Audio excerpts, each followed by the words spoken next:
This is Advocate Ashok Chaudhary. Welcome to this video. This is section 126. अब ये जो procedure 125 में बताया है, order for maintenance of wife and children, तो अब इसको एग्जीक्यूट कैसे कराया जाएगा. So the proceeding under section 125 may be taken against any person any district where he or his wife resides, या तो जहाँ वो रहता हो, जहाँ उसकी वाइफ रहती हो, where he last resided with his wife, जहाँ वो आखिरी बार उसकी वाइफ के साथ रहा हो, और as the case may be with the mother of the illegitimate child. मान लीजिए अगर शादी के बाद से पहले का बच्चा है कोई, वहाँ जिसकी मदर जो रहती हो, उस बच्चे की जो मदर रहती हो, वहाँ केस फाइल किया जा सकता है, वहाँ प्रोसीजर इनिशिएट किया जा सकता है, वहाँ उसको रिकवरी दिलाई जा सकती है, वहाँ प्रोसीजर मेंटेनेंस का जो है वो शुरू किया जा सकता है.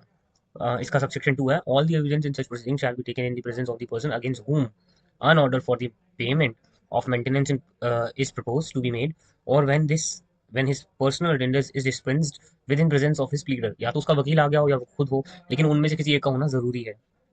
And shall be recorded in the manner prescribe in summon cases. वही जो समन केसेस में जो प्रोसीजर दिया गया है वही यहाँ पे चलेगा. यहाँ पे प्रोवाइजो दे रखा है that if magistrate certify that the person against whom an order for payment of maintenance is proposed to be made is willfully avoiding service or willfully neglecting to attend the court, the magistrate may proceed to hear and determine the case ex parte, and any order so made may be set aside for good cause show on applicable application made within 3 months, and the date thereof subject to including terms of the payment cost of the magistrate just proper thing. This court, subsection 3, the court is dealing with the application under which shall have the power to make such order as to cost as may be just. अगर court को ऐसा लगता है कि वो person जानबूझकर नहीं आ रहा है डेट पे, या जानबूझ के ऐसी चीजें कर रहा है ताकि कोर्ट की तारीख निकल जाए या ना हो पाए समय से, और वो इसके लिए सारी चालें चल रहा है, तो कोर्ट यहाँ पर एक्स पार्टे भी केस को प्रोसीड कर सकता है. 126 कुछ भी नहीं है. 126 सिर्फ एक प्रोसीजर है कि that it will follow the process for a summon case, and the trial can take place where either the wife lives or where the husband was last known to live, either with her or with lived alone. अगर respondent बिल्कुल ही नहीं आता है तो court can proceed ex parte. That's it. And 126 शुरू हो जाएगा यहाँ से.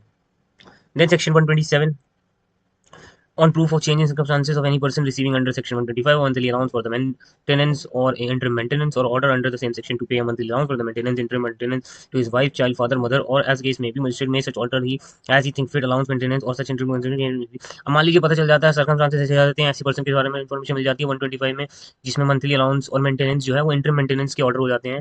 बट मान लो अब यहाँ पर जो इंटरम मेंटेनेंस है इसमें चेंजेस करने पड़े, तो मजिस्ट्रेट के पास पावर है कि वो ऑल्टर कर सकता है उसके हिसाब से जो उसको सही लगे. मान लीजिए जहाँ पर इंटर मेंटेनेंस सिर्फ वाइफ तक एक्सटेंड हो, तो उसकी वाइफ, उसके चिल्ड्रन, उसके फादर, उसके जो पति हैं, जो वाइफ का ससुर है और उसकी सास है, उनको भी मेंटेन करने की जो लाइबिलिटी होती है वो भी जो सन होता है उस पर ही होती है. वही ये सेक्शन सर्कमस्टेंसेस के बारे में बता रहा है कि जहाँ मेंटेनेंस बदला जा सकता हो, कि if person paying maintenance experience a change in circumstances, तो मजिस्ट्रेट मेंटेनेंस को ऑल्टर कर देगा. इफ सिविल कोर्ट डिसाइड करता है that wife is not entitled to maintenance, the magistrate may cancel और ऑल्टर द मेंटेनेंस. वही 2 में वही लिखा है, where if the consequence of decision where any other order has been notified in favor of woman has been divorced. वही है. अब where any order has been made under section 125 in favor of a woman. अब मान लो 125 में women के favour में order आया हो, but a woman who has been divorced by or has obtained a divorce from her husband, the magistrate तो magistrate यहाँ पर भी दे रखा है सी तक, ये चीजें कर सकता है. The woman has after the date of such divorce remarried. मान लो उसकी शादी हो गई हो, या cancel such order as the date of her remarriage, तो उसी दिन से जो मेंटेनेंस है वो बंद हो जाएगा जिस दिन से उसकी शादी हो गई हो, मतलब उसने दोबारा शादी कर ली हो डिवोर्स के बाद.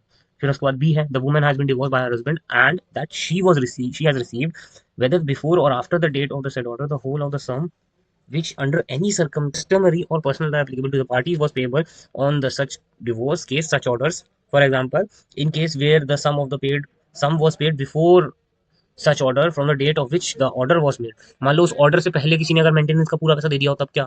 इन any other case the date of expiry of the period if any for which the maintenance has been actually paid by the husband to the woman. अगर मान लो एक्सपायरी ऑफ द पीरियड से पहले भी उसका भी पीरियड का जो टाइम का वो जो समय का जो मेंटेनेंस है वो भी दे दिया हो.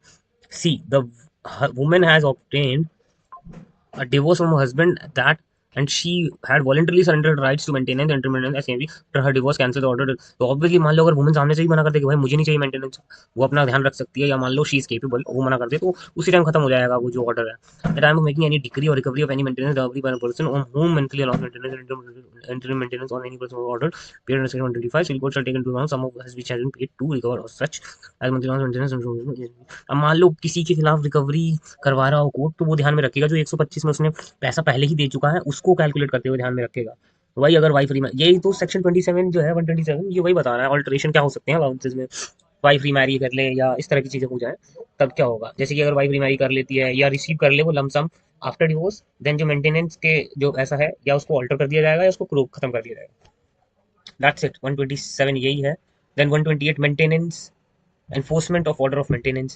A copy of the order of maintenance, interim maintenance, and expenses proceeding in case may be shall be without payment to person whose favor it is made to the guardian, if any, or to person whom the allowance maintenance or the order or the allowance for the interim maintenance proceeding as case may be is to be made, and such order to be enforced by the magistrate in any place where the person whom it may be on the said magistrate being satisfied as to identify the parties and non-payment of the allowance case may be expenses dues।